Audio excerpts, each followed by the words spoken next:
আচ্ছা, আমি কি বিয়েটা করে ঠিক করছি? এখনো তো সময় আছে। আমার জীবনটা আমি এইভাবে নষ্ট না করে কি আমি এখান থেকে পালিয়ে যাব? না না, তাহলে তো মা বাবার নাক কাটা যাবে। আমি তো ভগবানকে বলেছিলাম আমার মা বাবার জীবন থেকে সব সমস্যা দূর করে দিতে। ভগবান তো আমাকেই তাদের জীবন থেকে দূর করে দিল। তার মানে কি আমি সব থেকে বড় সমস্যা ছিলাম? হ্যাঁ, আরে ওই ছেলেটাকে কি হ্যান্ডসাম লাগছে।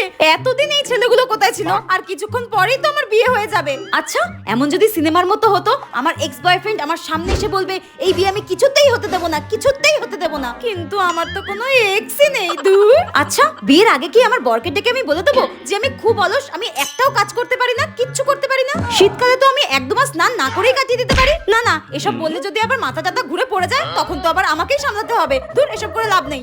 ওয়াও, কি সুন্দর সুন্দর ভোজপুরি গান চালিয়েছে। আমার তো নাচতে ইচ্ছা করছে। এই রে, শ্বশুর বাড়ির সবাই কিরকম হা করে আমার দিকে তাকিয়ে আছে। আমার ইচ্ছে মতো কেন কিছু করতে পারছি না? দূর, ভালো লাগে না।